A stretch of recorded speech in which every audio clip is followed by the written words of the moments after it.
All right, gentlemen, Badass Podcast. We are out here at 88 Tactical, and we have a very special guest for you today, Jeff Hoggan, or affectionately known as Hoagie.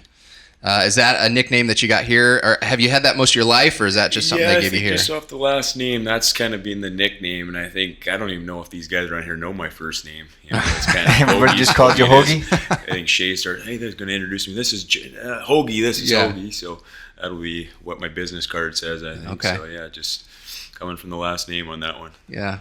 Well, it's better than some of the nicknames that we give our guys at the gym. Yeah. There's been some.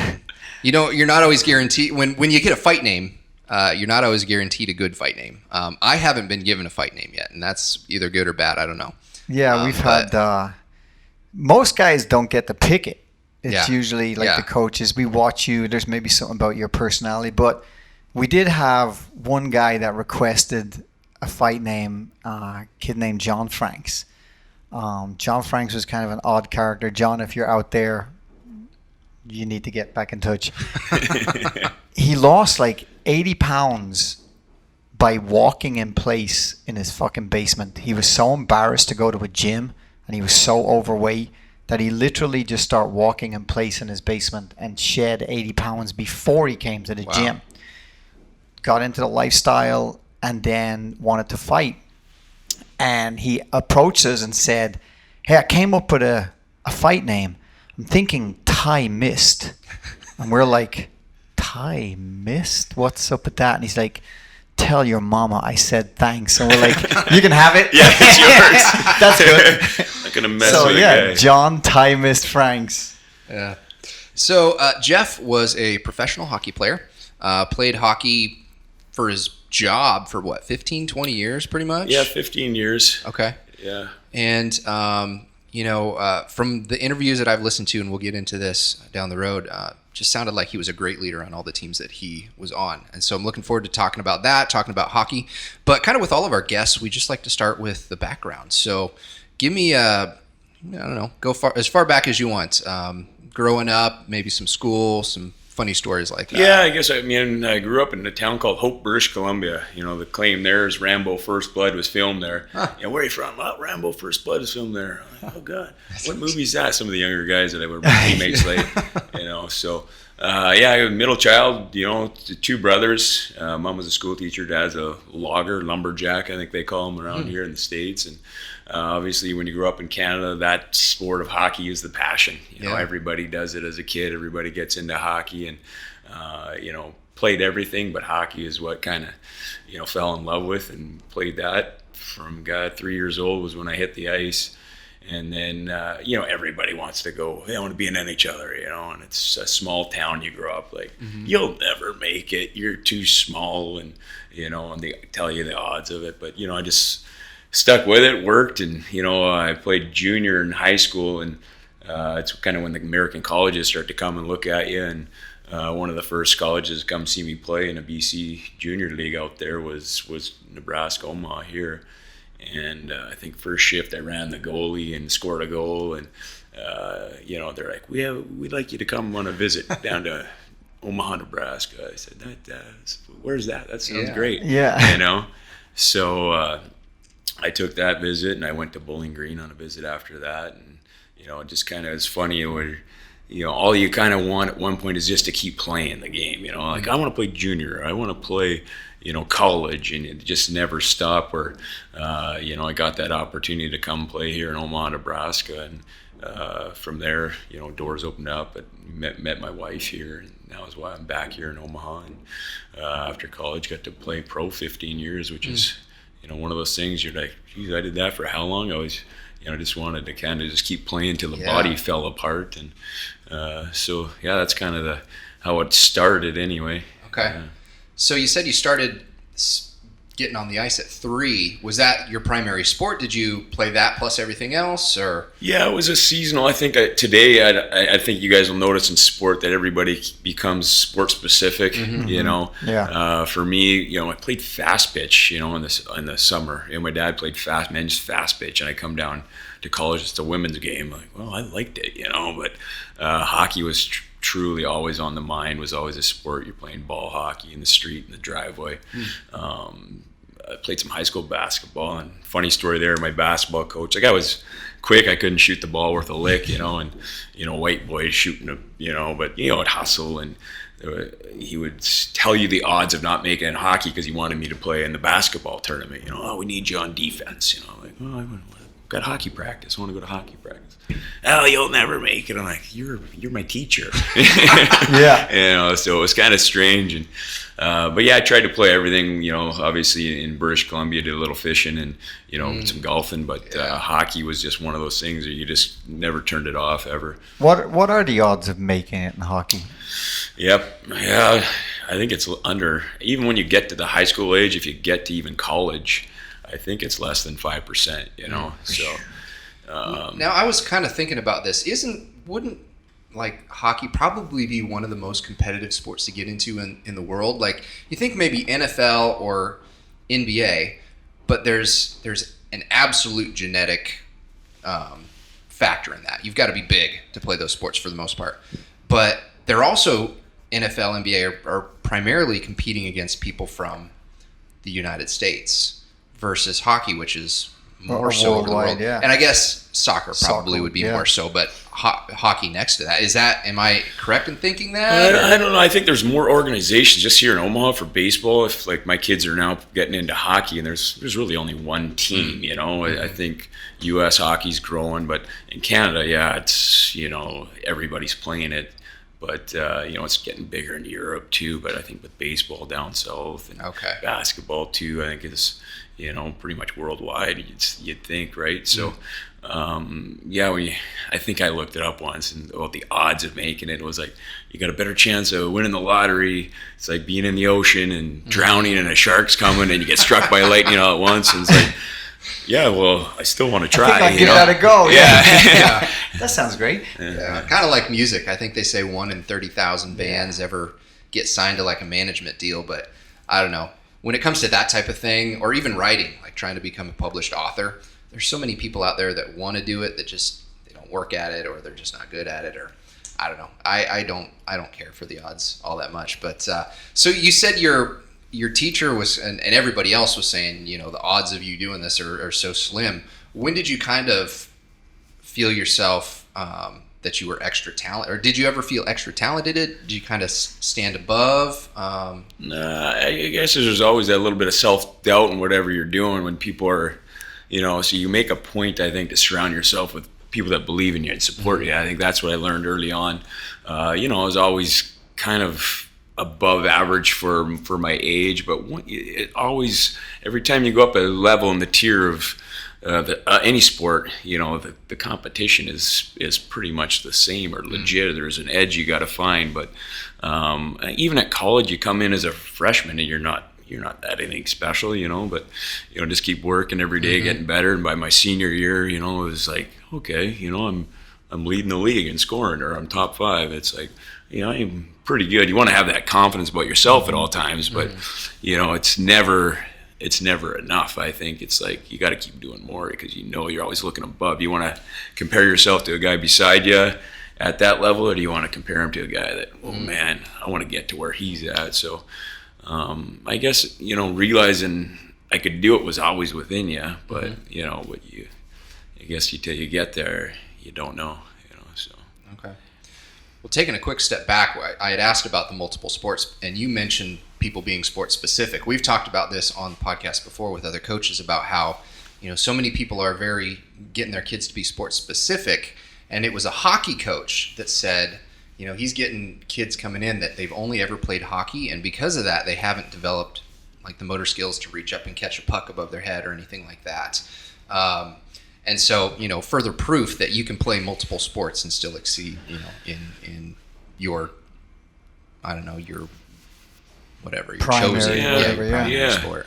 I mean, it's interesting. It's kind of facing it now with 3 young boys. It's a lot of people are doing hockey full time. We'll go up to Minnesota, an Omaha team, and I go, these kids are skating a lot more than our kids. But if you throw them a ball, can they catch it? And it's even funny. You'll see some of the European players come over, and you can see that they're committed to their sport early. But we'll play like a fun game of wiffle ball, or soccer obviously is one thing they do. All the athletes over there do, but just catching a baseball, or it's like, why can't he catch, or why can't he throw accurately? It just seems like something you do growing up. I don't know, in Ireland probably soccer too, right? Soccer, and then we have Gaelic football, hurling. Yeah. And then boxing, but it's changed though too. It's just like here, it just kind of goes in waves of which sport every kid is trying to play. I mean, soccer is just in your face all the time because of the TV deals there, and then the money that it generates also. But I mean, when I was growing up, every parish had a boxing club, and so. I don't know of any kid in my neighborhood that didn't box at some point. And we all played soccer too. You're talking about like women's specific sports. We had a field hockey team in our high school, and then I came here and found out that it's more of a women's sport here. But it was bloody fast and violent the way we played it, because we were all hurling players who were told, now you can't pick the ball up and we're just going to hit it along the ground. But we played the game like we were playing hurling. So I think there's just a variety over there now too. You don't see people kind of pigeonhole their kid as much into one sport maybe as what it used to be. I don't know.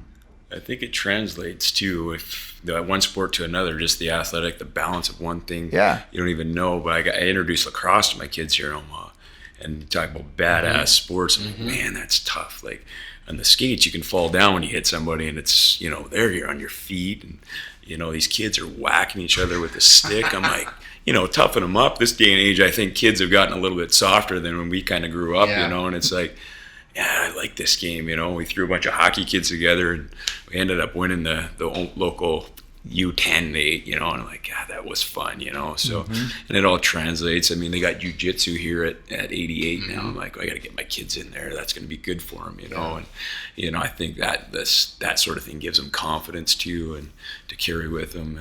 I think unfortunately we've become a society where contact is shunned and feared. And I mean, there's probably some evidence for some sports, like head contact maybe not a good idea until your brain is a little more developed, or repeated head contact. But I agree with you. I think we've just become soft because kids are afraid to get pushed over or knocked down, and you're worried about, oh my God, what if my child get hurt? One of my favorite stories from teaching kids jiu-jitsu was one of our students, Tyler, and when he first came, like he had cerebral palsy, something, very high functioning. But anyway, he was the first class. He couldn't have the door shut because he was so claustrophobic. He had to have his bottle of Gatorade, and he'd have these mini freakouts every time.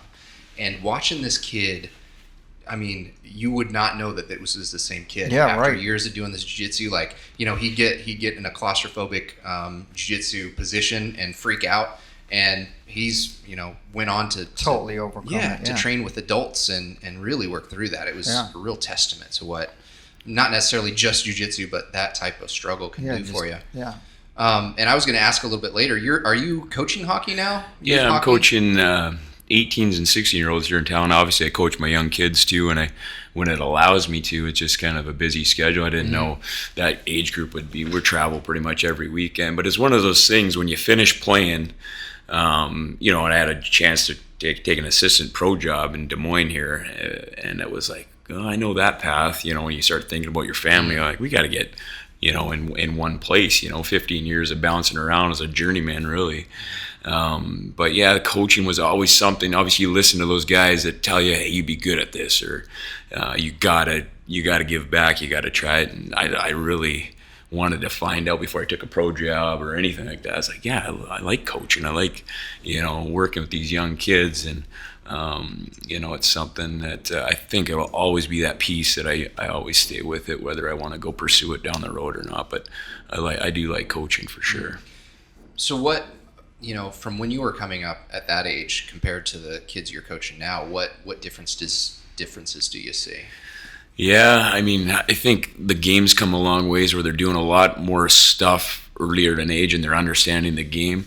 Again, it goes back to those kids are just a little bit, old school. I like to get on them if they make a mistake. Just pick it up and a little bit more sensitive. And even my last few years pro as a captain in the minors, it was like you couldn't just blast your teammate and say, "Hey, you're not getting it done. Let's go." It was more of you got to gain their trust and show them that you care about them first before you let them have it. It's like, okay, Hoggan just let me have it.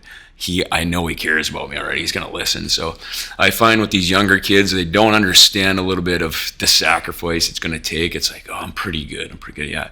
Hey, there's a million other kids right now putting in a lot of work. You can't really have a day off. And if they want it, I mean, this game's expensive too. These parents are putting in quite a bit of money. And it's like, hey, if I'm your parent and you show up and, so I don't know, can we swear on the show? Yeah. Dog fuck basically, on the ice, and it's like, pick it up here because if I'm your dad, I'm going to smack you around when you get home here a little bit. Well, maybe not that bad, but you guys know what I'm saying. Yeah. So, it's changed, but the game's come a long ways where these kids, I'm like, I wish I did this edge work or I did this sort of thing, or I could understand this at this age, at their age, because they're getting a lot, and kids are at a better level now. But again, so why do you think? I mean, do you have a theory of why they're getting exposed to all these kind of the facets of the breaking apart the fundamentals of the game and skating and all of that? Is there a reason why kids are exposed to that sooner now? Yeah, I think a lot more guys media, are see video. Video for sure. You see it, you can go online and figure it out. But I think a lot of these coaches are getting together and sharing stuff. You get these clinics going and like, hey, this worked for me. Even the NHL draft, they have a huge clinic. I went down to Dallas last year. I couldn't make it to Vancouver this year, but these guys are sitting down. They're all talking. Even the Swedish guys will come in, and you're like, and even they're willing to share it with a guy who's coaching, Phantoms or teenagers, 13-year-olds, and pretty soon these coaches are taking it, and they're presenting to these kids, and how much they take hold of is up to them. But I think we're just advanced in those areas of more people are giving back and more qualified guys that have seen it or learned it and are involved. The spread of information is quicker too, and just this willingness to kind of bring up the standard all around. There's just kind of a camaraderie among the coaches to get the game better, faster, more exciting. I think so. I think you guys see it with what you guys, it's got to be a respect factor of, hey, this isn't working for me. Pick up the phone. Let's call somebody I trust. Or obviously when you're coaching against somebody, I'm sure it's competitive. Okay, what's he doing? I think there's a science to it all, and I think all the kids are just benefiting from all of it. Although in fairness, as a martial artist, I would say that the worst thing that's happened between a coach-athlete relationship is fucking YouTube videos. I mean, you see it. We get a guy who's like brand new on the mats, a white belt, going, hey, so I saw this video online of a guy doing a flying armbar. It's like, man, you can't even hold a guy still for 2 minutes and you want to hit this thing, Yeah. So unfortunately, we have to filter through the bullshit too as a coach sometimes on that. For me coming up, I feel like YouTube, or at least like submissions101.com, was useful because I'd hear the word anaconda or I'd hear Darce. I'm like, what is that? I have no idea. And I didn't have anybody to ask. I wasn't always in class. I wish I was always in class, but so I'd go and check it out, and then I'd have something in my mind that I wanted to try. But yeah, you get people that come in thinking they already know what they're doing, and they don't know. As cool as an anaconda or a Darce is, it's those fundamentals that are really going to be get you to that point. Yeah. So I should avoid the anaconda and the Darce. Is that what you're saying? Well, the Darce, if someone's trying to put one on you, you should definitely avoid it. Yeah. Well, Shay keeps telling me you got to come roll with these guys. I'm like, roll? Is that like go to the ground and do the chokeholds and all that sort of thing? The arm? No way. I'll stand up there for a bit until I get corked. But on the ice, you can always bail out too. Oh, I slipped. I'm out of this. I'm bringing a hockey stick to the mats and make it even. Well, I was telling you guys earlier about that coach Denny. He was, when I was leaving college hockey, I'm like, you don't fight in college hockey, right? You got the full cage on. You're like, hey, I'm going pro, and there's some heavy hitters there, and I'm like, I better get a little more comfortable just in case I get in that situation. And I showed Coach Denny some videos, and we ended up going over to Iowa there, and we're hitting the bag. He said, I watched some of those videos, and I think if you went to the ground, those skates you got on with that blade, you could probably do. I'm like, you're not allowed to do that. But I'm like, I don't know if I really want to mess around with that. Those. With that Happy Gilmore, he's like, yeah, I've got a record. That Adam Sandler movie, he's like, I've got a record. I'm the only player who's ever taken off his skate and tried to stab somebody. Yeah. There'll be none of that. Yeah. So, that transition, you played college, was it 3 years at UNO? I played all 4 years. 4 years. Halfway through my senior year, the hockey ends and you still got school, but Minnesota Wild offered me a contract to go play pro, and it was one of those decisions. I'm like, I can always kind of come back to school, I think. And I was older because I came in, like, I took the long road, never drafted once, and just work. So I was 22 really entering the pro scene. I was like, I better get started. So I went down to Houston and joined their AAA team down there. So it was probably the right decision until I had to come back to school last year and, like Billy Madison, try and labor through classes. And that was one of the hardest things I probably ever did was, never mind the training for sport and doing all the regiment there. But I was like, okay, I'm going back to the classroom, and a backpack on, and you're doing financial calculations, and you're looking around like, God, why am I doing this? Do I need this? 18-year-old. Oh, like I'm putting the just for men in my hair to look younger. It's like, geez. Well, and when you get to, when you get in your 30s, you start looking at those 18, 19-year-olds like they're junior hires. They seem so young. You're like, man, I felt a lot older when I was 18 than these kids look. But yeah, that would be rough. Yeah. I think I've gone back to college about 6 times and dropped out every single time. So it is a challenge. I just dropped out once. But I ended up with the job I was going to school for anyway. So I was like, no need to finish this. I'm here. Cross this finish line. So with that transition, I mean, there's so many people that dream of going, getting into the NHL. What was that? Was that kind of an aha moment? Was like all my dreams come true, or did you think, oh man, I got a lot of work to do? What was going through your head? Yeah, well, when you signed, it's when you get a little signing bonus. You're like, I signed him, I'm there, But you're going down to the minors, kid, and it was still 3 years later until I got to the NHL. So it was like, I got some work to do here. And you get down there, there's some first round and second round NHL picks. And, it was like, oh, God, this isn't going to happen overnight. So it was my third year. I actually signed with the St. Louis Blues. And, I made the team out of the camp. But at the camp, I went into this camp like, God, I was 27. My rookie year in the NHL, I was 27, which is not common, It's like, who's the old guy here?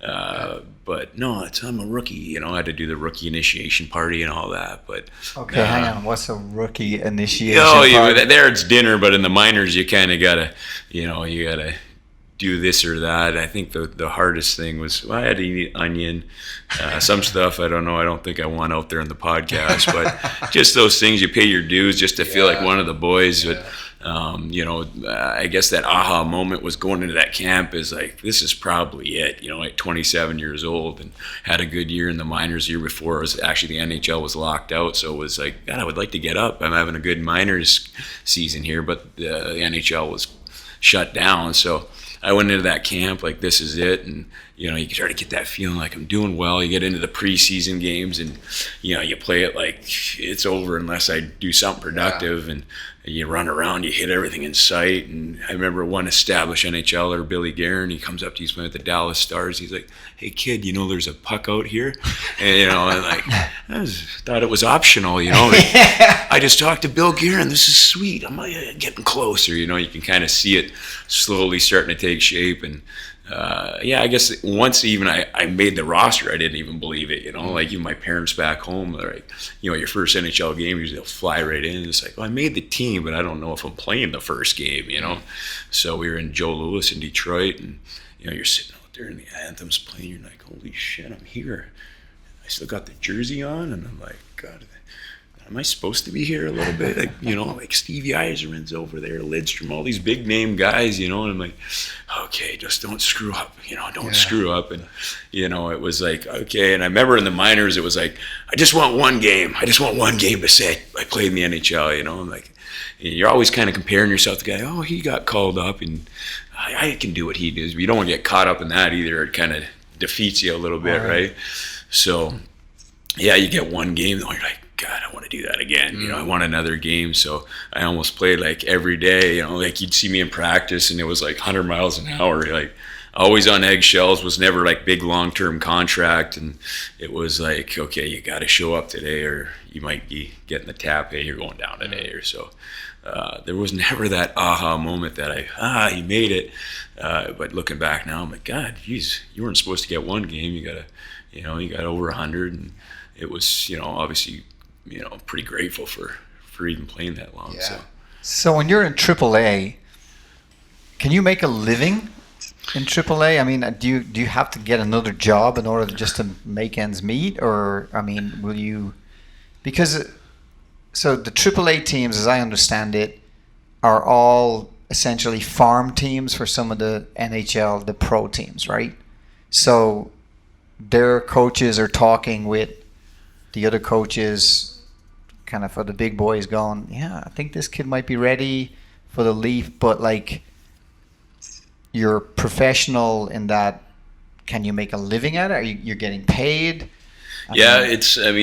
The AAA now, baseball is, I think, a little different. I think those guys in the minors obviously get their money at the signing bonus and the salary, and the minors there is like, I need another job. And I think back in the day, all those guys, even the NHL, I think those guys worked other jobs. But today, it's like a prorated thing. If you're not an established NHL guy, you're on a two-way deal. So you make, let's say $1 million up in the NHL or 700, and then you basically a quarter of that is what you'll get on the bottom of your two-way. So you can survive, obviously, but it's, there's a little incentive, obviously. I want to get up. I want to be one of the big boys, but don't tell anybody, but I would probably play it for free anyway, So it's one of those things. It's like, this is what I want to do. Don't tell Shay I'd probably work here for free, Like, I think I'm on the clock right now. I'm supposed to tap out, but don't say anything. So, you can make a living for sure. There's the older guys. They like to have maybe 5-6 older guys in the minors now, just to be around the young guys. Older being old. God, yeah, that's scary because even at 26, 27, when I was in the minors, I was probably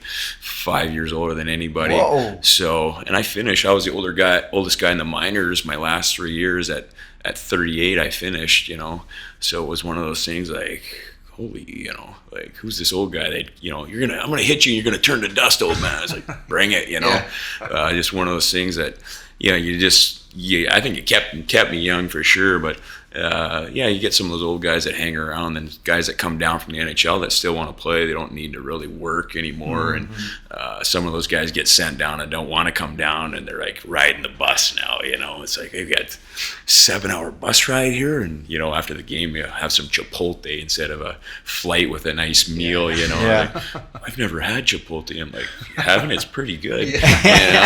So, but no, it was a good run, man. I'll tell you what, I would have played minor. I went over to Germany actually for 2 years, which was a kind of unique experience there.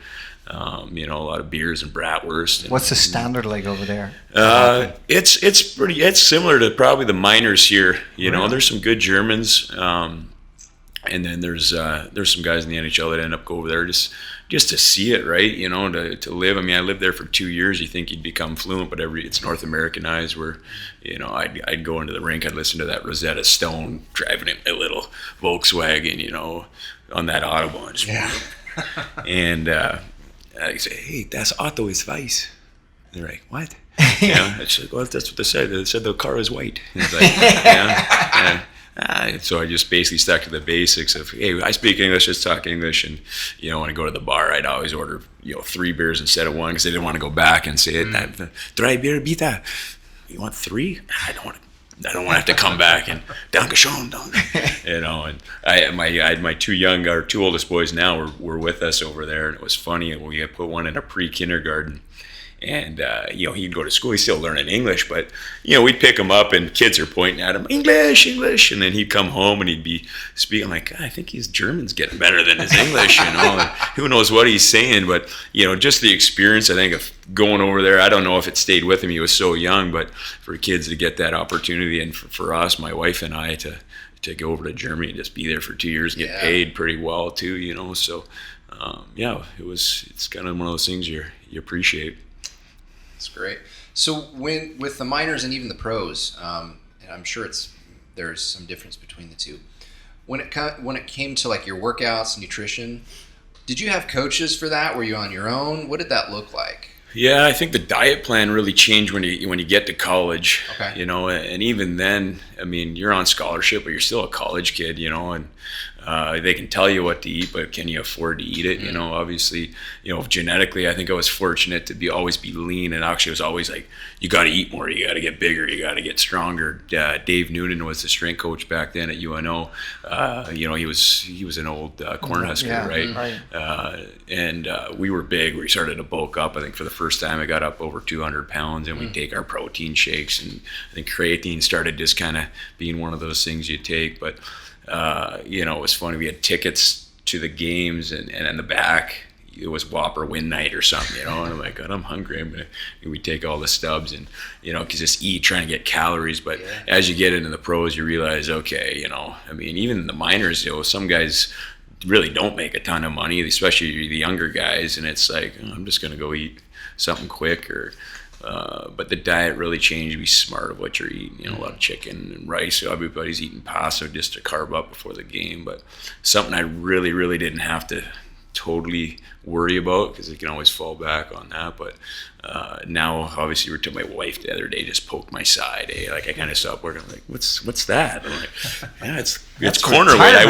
Retirement weight right there. We call it corner weight. I used to always go into the corners. That was where I was best. Out of the open ice. Like, I wish I had this little anchor when I was in that corner. So, but. God forbid you do that to her, though. Oh, yeah. God, no, don't. Yeah. Oh, and I have. Yeah. And what's this? Just different area of the body. No. Flag that. Flag that. So, we did a tour of the Husker Stadium, and I tell you what, those guys have it good. They've got a bar back there that they can, like a protein shake bar, so they can walk back there anytime they want. Everything's color coded. Oh yeah. So if you're a certain position, you're eating this colors of food, and But I mean, come on. Yeah. The Nebraska Cornhuskers are Nebraska's pro team. A little bit different story. Well, you hear about the gluten-free. I mean, a lot of these guys now in college are already going gluten-free, whatever that does, And I took a tour of North Dakota too with the young guys I'm coaching, and they have a kitchen right there too, and they're just like, God, how nice would that have been, to have your own and really not have to worry, what am I eating? We'd go to the Maverick buffet, and it was there's mashed potatoes, and the football players are always just trying to get big, a lot of them, right? So, I don't know if it was quality food for a disciplined diet, but I think you just but you look how much sports science has influenced athletic performance just even in the last 10 years. I mean, everybody, you don't need to have gone to a nutrition course for people to know what the words mean, macros and protein and all of that stuff, like it's almost scary and mind-boggling what's fashionable, what's cliche now and then. I mean, a lot of jiu-jitsu guys are vegan and vegetarian, and like that would have been frowned upon 15 years ago. They've been like, no man, just eat fish and do the Gracie diet, and it's just there's definitely a link between the old adage of you are what you eat is true. We just had that guy at my house recently, Tim Collins, one of the top nutrition experts in the country right now, with fighters cutting weight, making weight. I mean, it's a massive advantage. Some of these guys are cutting 30, 40 pounds before a fight. They weigh in and then they rehydrate back up another 25. So, you make weight at 205, and then the night of the fight you're back up to 230. Yeah, what's that doing to your body? Well, I mean, if you do the science behind it and you do it right, the way these guys are doing it, not much. So long as you're, healthy to begin with. Right. But, 15, 20 pounds is a massive advantage in a fight. Yeah, no kidding. Is that the same way? And, I mean, is there those kind of advantages in hockey, like especially at the pro level? Yeah, nobody's really usually cutting weight. I mean, you're kind of the body makeup you are, right? If you're a small, skilled guy, you're fast. But, I mean, are you being coached like, hey, you need to gain 15 pounds, you need to gain 20 pounds? Yeah, I think the younger guys are told that, hey, you got to get stronger. Does that mean diet-wise? A lot of it's lifting, but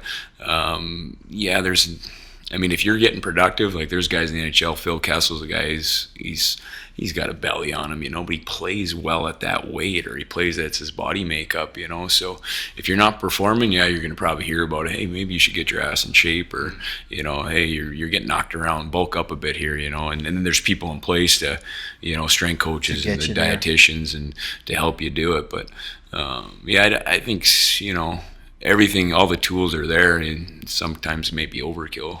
So I have a question then. With so much money on the line, I know in our sports it's a huge issue, but performance enhancing drugs, is there an issue with that in the NHL? Yeah, I mean, I think there's a drug testing policy in place, but I don't know how much it helps you. I mean, that you're on a inch thick blade, and it's about speed.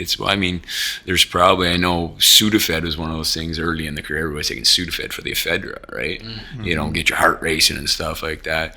But I think maybe there was obviously probably some heavyweight guys in the minors that you knew, oh yeah, he's taking something, right? And, it's not very often. I think baseball, you still get, obviously with their abuse program or substance abuse or whatever it is, they're not getting busted too often anymore. I think guys are starting to understand it's not worth it.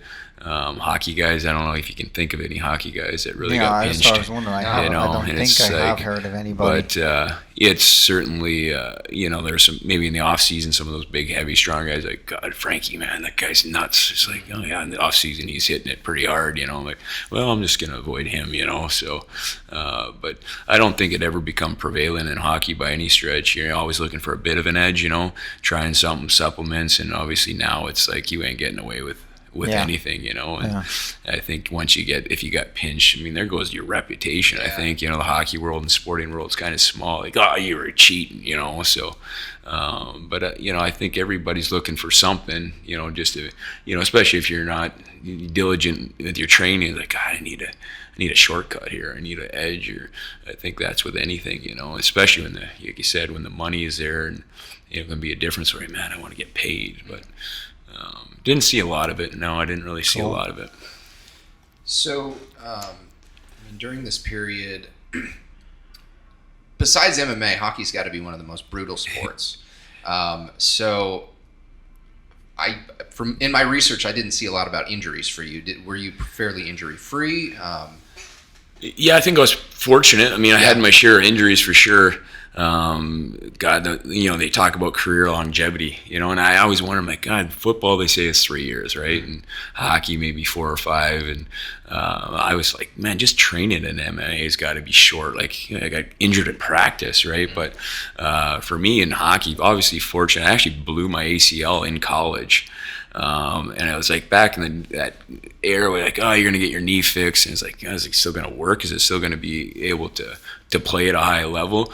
And Dr. Walsh actually did that here in Omaha, and it's been good to this day. But I actually just rehabbed it and played without an ACL for the rest of the season. Took 2 weeks off and trained without an ACL. And I look back and I'm like, God, that was kind of stupid, I think I do remember. Didn't you win like hit the game-winning goal, send the UNO to the playoffs or something like that with no ACL? Yeah, it was kind of one of those funny things that you look back, and at the time you're like, oh, this is normal. Like, no, that was, but I think hockey players, just like fighters, it's just that mindset of unless it's, it's detached or I'm good to go, right? So, I think one of this, what else? I mean, my teeth are all fake. I broke my hands, fingers.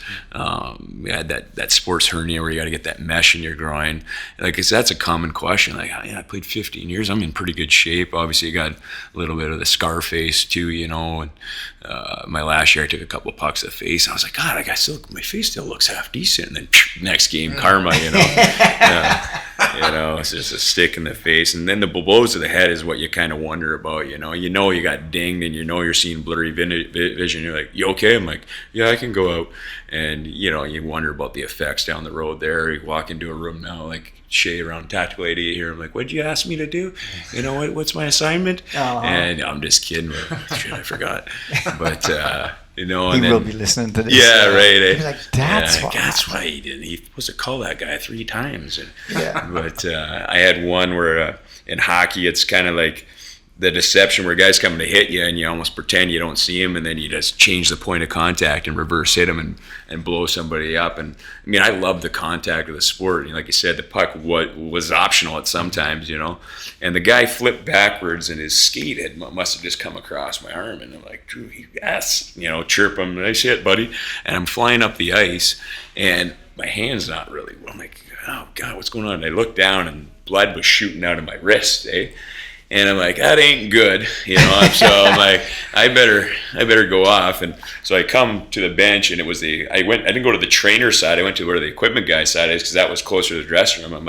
I'm like, hey, and it was shooting out. The guy just throws a towel. I was like, ah, So we go right off, and it was a playoff game, and I guess they'd stopped the game, and they were like, there's blood on the ice, and it was gone, and they were looking for my finger. They thought it was like the finger got cut off. Coach like, his finger's out there, but it's kind of just slice it open, nick something where it was, a ligament to the finger too, and but it's one of those things like, holy cow, and they actually got the ambulance out of there. But one of the ones you're like, yeah, that's an injury, and got that fixed up. And the story there, you talk about the wife. My wife was always travel around. She's from here in the Midwest, and brothers played football and didn't, they get up there gabbing, and I guess she was down there waiting for me after the game, and my teammate's like, Jeff's gone. Like, what? He's kind of slow getting out of the dressing room. I'd always trying to, after the games, you get in the cold tub, you take care of yourself, and he's in the hospital. You didn't notice that we stopped the game. We were looking for his finger, but it was one of those injuries that you don't forget. I think I had a few others too, but that was the one where like that one's here. That one got the scars still to show it, but yeah, it is what it is, right? You ever get knocked out playing hockey? No, never got knocked out cold. I think there was one time I ran into a guy, full speed. It was one of those. I got called up to Boston from the minors. I'm like, I just got to do everything. I got to hit everything in sight, 100 miles an hour, and I just kind of popped up. I'm like, holy shit, the guy totally reverse hit me and went right to the bench because I could tell. And trainer's like, you're fine. And then I was in the hotel with my roommate, like, man, I went 100 miles an hour at that guy and I didn't even knock him down. He goes, oh, he went down too. I'm like, really? Okay. But you didn't even remember the moment. You're like, that can't be good. So that's what I kind of talk about. You wonder if down the road, but fights. I had a handful of fights, but fighting wasn't my thing. Around you guys, I'm like, Jesus. Unassumingly, if I ran into a pair of skates on this, it would be fucking worthless. Oh yeah, I'd be dancing around. Don't get them holding me. Yeah. So, even Bremer around here, to find out about him, like we talked about a little earlier, is like, God, that guy's a badass for sure, and you go, even in Omaha here, there's a lot of hockey guys that are doing sales now, and they're like, oh, there's that hockey guy, he must be tough. I'm like, that guy never had a fight in his whole career, and he's probably scared, But, the MMA and all the jiu-jitsu guys are like, man, imagine I ran into the guy in the bar and started to think I was something, like, idiot, So there's a level of admiration, respect right there for that profession. And I'd be curious to see how long those careers are. I mean, you train some of the best, and I'm like, God, to see a guy get to the top, and it's like, God, how did he just survive the training? Yeah, but the weird thing is, though, when you become a better pro and more successful, your training changes. You realize that you don't want to have wars in the gym.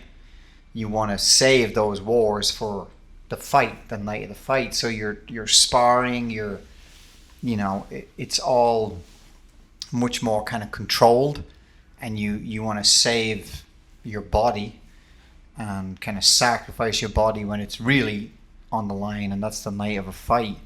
I'm sure it's probably the same way, and you're not probably hitting guys full out 100 miles an hour in practice, are you? No, I mean it's those habits. You wonder if you get into bad habits, like, oh, okay, he's going to go one-on-one on me, and normally I'm going to play through him with my shoulder, and I just let him go. And then does it carry over to the game? Does it carry over to the fight? I see, yeah. You're pushing the limits as close as you can to the threshold of a game in practice, and and I guess it's just one-on-one combative. Like you said, I had a few fights, and I think Shay's like, oh, he was in a bunch of fights. I'm like, dude, there were some guys that were straight meat that made a living, not anymore in today's game, but their job is they might as well not even brought out a stick and gloves, Yeah. It's so like, are the days of the enforcers kind of gone now? if you can't skate, you can't play. There's some big guys now that can move and skate, and it's like, oh God, that's scary to see, but that's the way the game's going. These bigger players, more athletes are taking to hockey, but those guys, especially my first year pro, I line up for a face-off, and I'm like a rookie, and I'm like I said, I knew I'd be being forced to engage in these, it's like fight to survive, fight to protect yourself, and so, if a teammate gets ran from behind, you got to pick him up. That's the nature of the game, even though could be twice your size. So it was one of those things. I line up. His name was Rocky Thompson. I'm like, there's Rocky. He's next to me. I've only had 5 shifts. I'm a rookie, and I'm like, the game's 7-2. It's over. I'm like, God, I know what he wants. Puck drops, but you can't really back down either. But I just took off. Oh, there's the puck, and then you just feel it around the collar. Right? I'm like, oh shit. And you can't turtle either. That was one of the ones I think I did, and it just turned into back in the day where an all-out line brawl. It's like, it's on.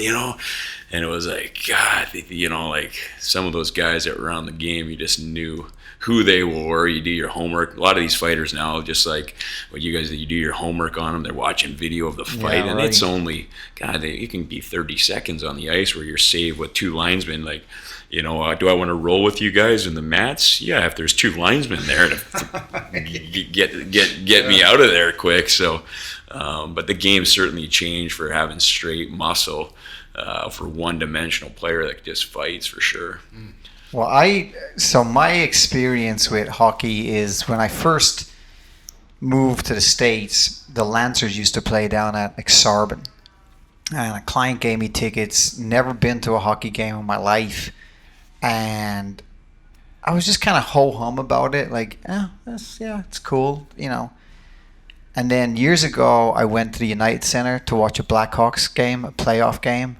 And holy fuck, what a difference. Like, as a fan and not used to the game, I could barely keep up with the puck. Just kind of watching it and just the atmosphere inside the United Center. And that guy that sings the national anthem there, too. He just blows the roof off. Yeah. I mean, I was just like, whoa, this is like showtime here, And my previous experience were the Lancers even AAA? Probably, I'm sure they were. Junior, those are high school kids, 16, 18. It's like Lincoln Stars, the Lancers. They're high school kids. That's what blew me away. I'm watching these guys play, thinking they're in their 20s, and they're like 14, 15, 16, maybe not quite that young, but high school. Yeah, but watching it at the pro level, like, I kind of like, this is a fucking game. Like, this is, and just the whole spectacle of the United Center, and I mean, like I said, from the minute the lights go down to that guy sings the national anthem, I'm like, I can't skate, but give me a fucking stick and I'll be there. Well, it consumes you for sure. I think that's a Canadian game. It's like, got to get more people into that experience, right? I mean, it's the fastest game. You're making contact, and there's nowhere to hide. The walls are got you in there, and the players are getting bigger, and the rink's not getting any bigger.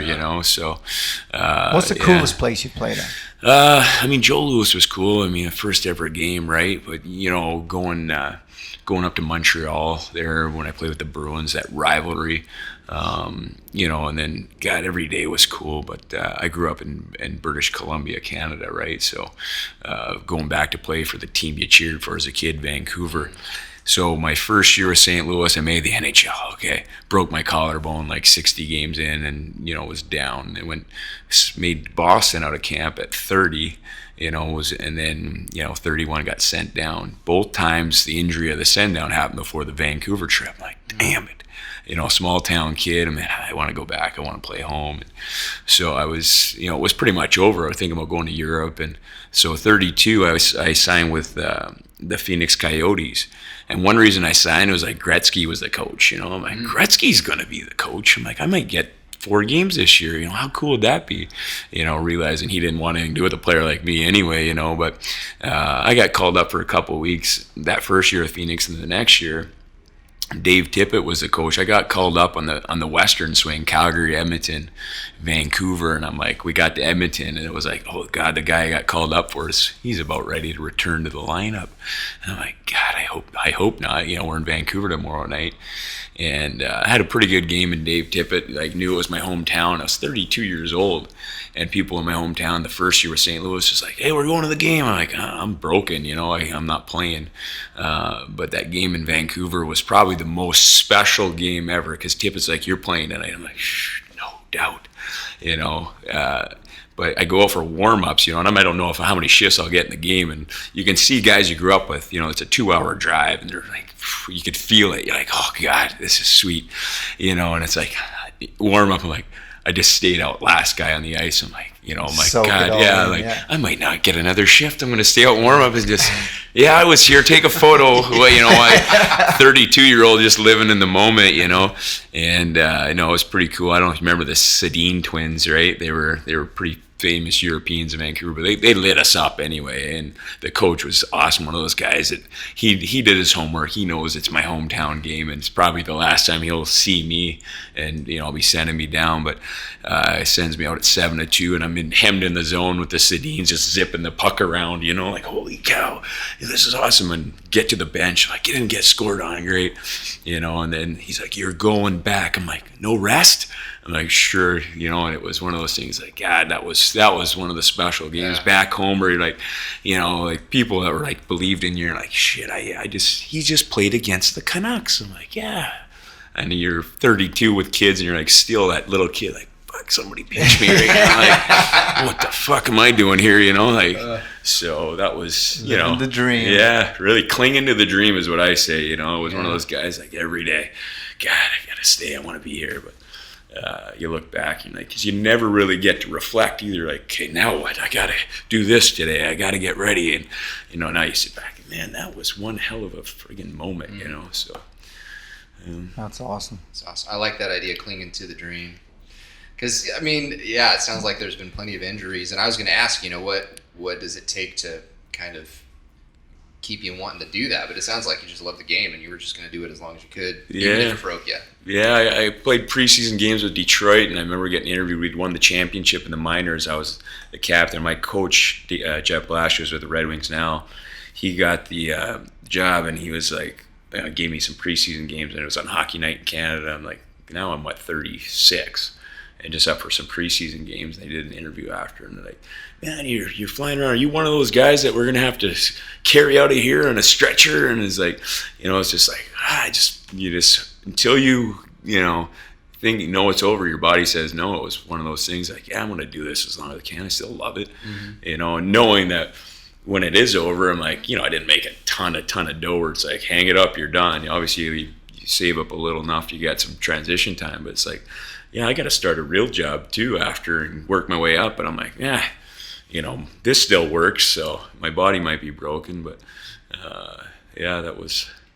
So Josh brought up something in the beginning about one of the things as we were researching and kind of watching videos is leadership. Everybody kind of looked to you as a leader, and just listening to you talk, it wasn't just because of your age. What are those qualities, or what do you think it is that made you a leader out there? Yeah, I think it's developed for sure. I think you wear a letter even in college. You're still young and dumb, and you're like, you want to say something. Oh, I got a letter on me. But anything that's forced is you realize yeah, that's not me. I just realized, hey, if you got something to say it, but it's all about going out and getting it done. Especially I think as I did get older, like I was always the same way, like no shortcuts. Stay fit, always every physical training, preseason testing, got to be in the top 5. I got to do the work. Like obviously, I like to go out and have some beers too. You pick your spots carefully. Always pick my spots carefully, because you always got to be one of the boys too. But off season, like I'd be content a lot of the weekends just laying low, and training. But I think in a leadership, if you got something to say that's relevant, you say it and then you follow up. Obviously, again, you got to show guys beside you that you care, right? Like it gets into that point. Like I want mine. It's not an individual game where you can't worry about yourself first. So I think that's a big part of leadership. But it was certainly developed. I think as I got later in my career, I understood. Okay, this is my role. You watch Shane Doan, Doug Waite in St. Louis, Chara. Chara, the big beast in Boston. It's like always quietly sitting in these rooms where you're a foot soldier, but hey, I might be in this role as a leadership. What does he do? Why is he so successful? Just picking little things and obviously just being yourself too. If you're trying to do something that it's not you, it's like guys are like, he's a phony or whatnot.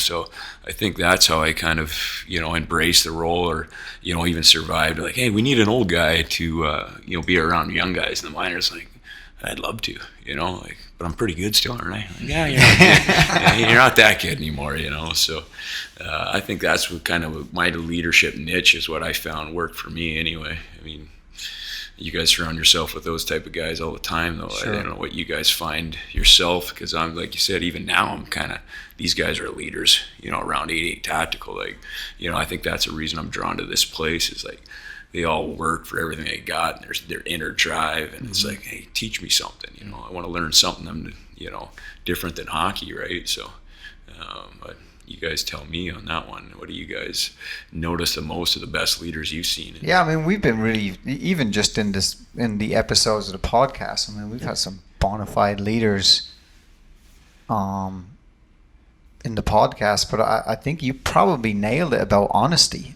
Is that a leader is honest about his abilities and honest. Like for me, you always have to be honest with your fighter. In my game, physically, there's a point where you can't maybe lead from the front physically, but you can still be mentally miles ahead of those guys. So keeping your mind sharp and constantly challenging yourself is part of it. But I would say, honestly, like somebody looks at you and goes, man, that fucking guy works hard. Or, that guy has my back. And like, there's no doubt, that they know, like, that guy would go to war for me. I think that's part of that kind of transparency that you want to have as a leader. And then, holding yourself accountable, and then being the first one to fucking say mea culpa if it goes wrong. Yeah. And then change it. Yeah. So, Josh. Yeah, I mean, I agree. I think backing up what you say, it's easy to say things. You can give an inspiring speech, but if you go on and you don't live that life, you don't live that inspiration, then no one's going to care, And yeah, I think you can still lead from the front. When we, as a near 40-year-old, when I'm rolling with someone who's, 20 and a peak athlete, which I am not, I can't challenge them physically always, but I can always challenge them mentally. And I think being able to bring the best in a person out, regardless of the situation, is going to be good. And then just doing what's, I've said a leader is what their organization needs them to be when they need them to be it. And that organization can be your family, it can be your team, it can be your job. We had Jeff Miller on, who runs Fox 42, and he's like, if the toilets need cleaned, I clean the toilets. And that's one of the things I look for in new people coming into the gym, is who's going to volunteer to mop the mat. Clean the mats, yeah. Because the humility to do it, yeah. Yep. So yeah, I would agree with all of that. And then I guess transitioning from that, then so you had this dream, and you really you fulfilled it, and it's one of those things you never want to see it go away, but eventually it has to. So you retired. What would you say some of the stuff that you missed the most? Yeah, I mean it's that camaraderie with the guys for sure. Yeah. It's a unique transition, period of how do you replace that and the game, feeling that it was your identity really. Mm-hmm. It's like, and you get that question. Everybody's like, I think that question you get in life is, so what do you do? It's like a measure of respect. Mm-hmm. Am I going to respect you for what you do? It's like, well, I mean, right now I'm figuring it out, but it's, I guess I miss just being in that locker room. Guys know, hey, this is what I bring. This is what you do. And I think I'm, just being around here a little bit now. I'm putting an iron in the fire, studying for my Series 7. That would be something cool. I see so many guys piss away their money as a player. I'm like, God, I could help a few guys there.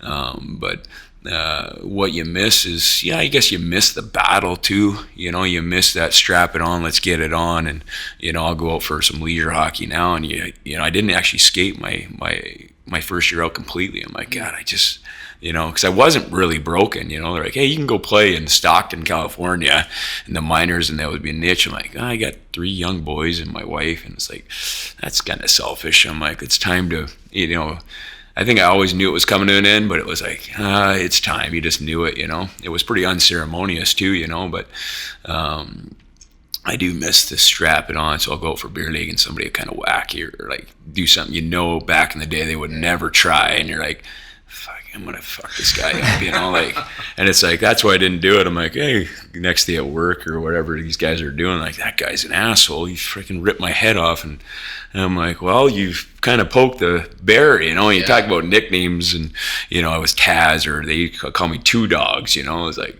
coach here at UNO, he's like, you remind me of 2 dogs fighting in a back alley. I was like, okay, call me Two Dogs, I'll take it. But yeah. So, but yeah, no, that's what I miss the battle a little bit, And like you said, I don't try something different. You want to go roll with those guys? No. Like, I would like to maybe do bowling or fishing.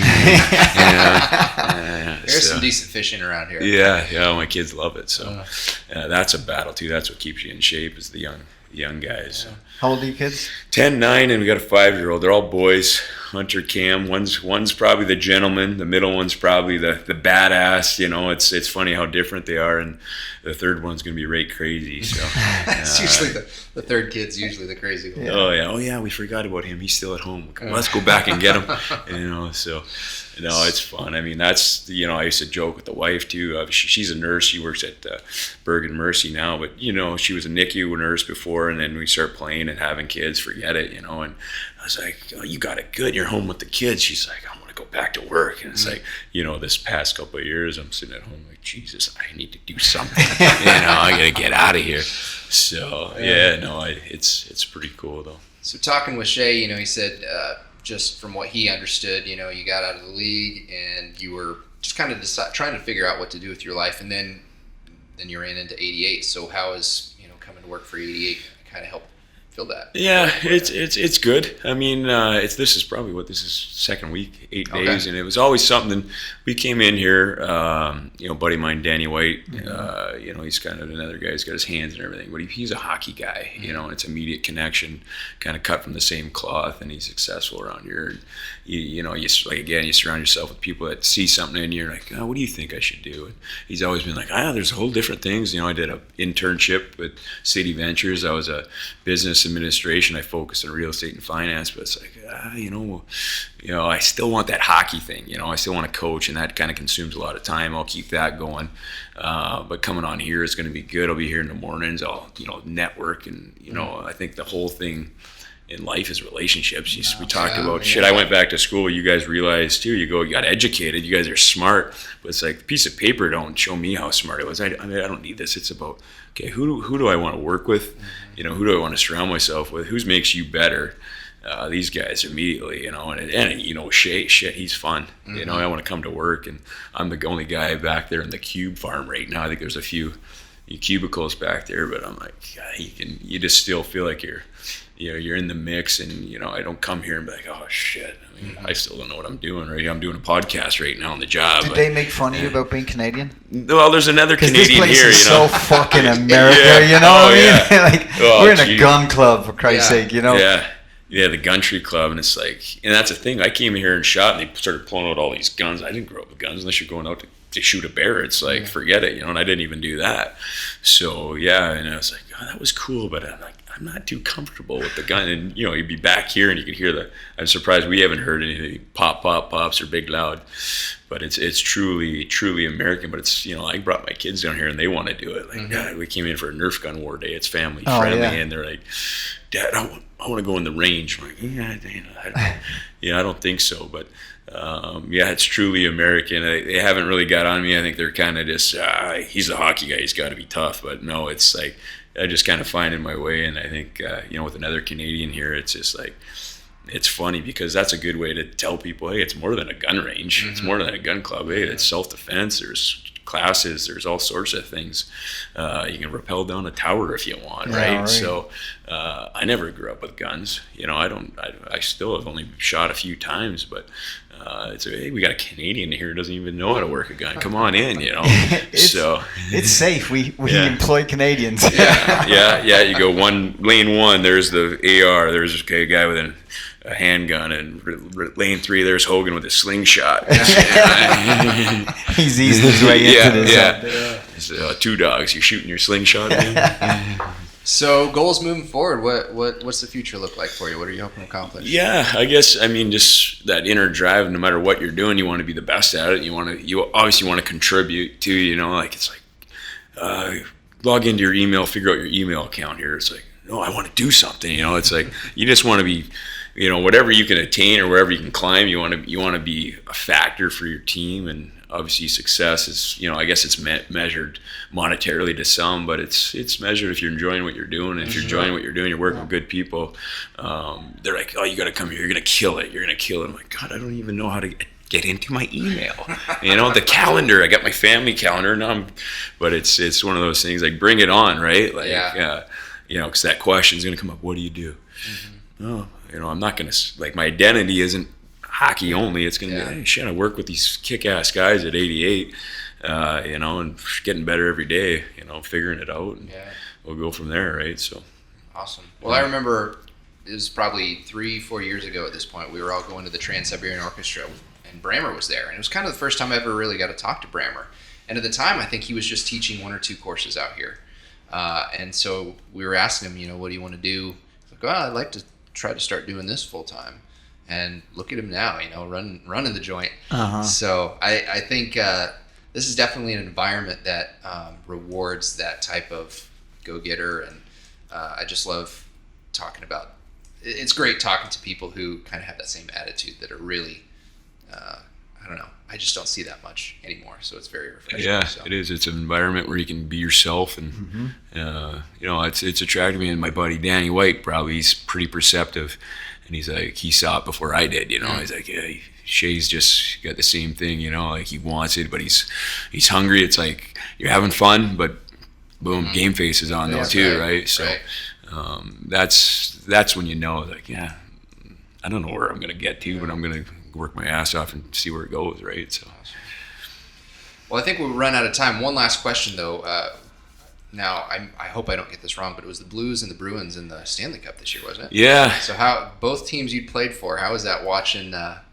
It's kind of like that PC question. I mean, you lose your ability to be a fan when you play pro sports. I think, it's like, hey, who's paying me? Where am I, who am I working for?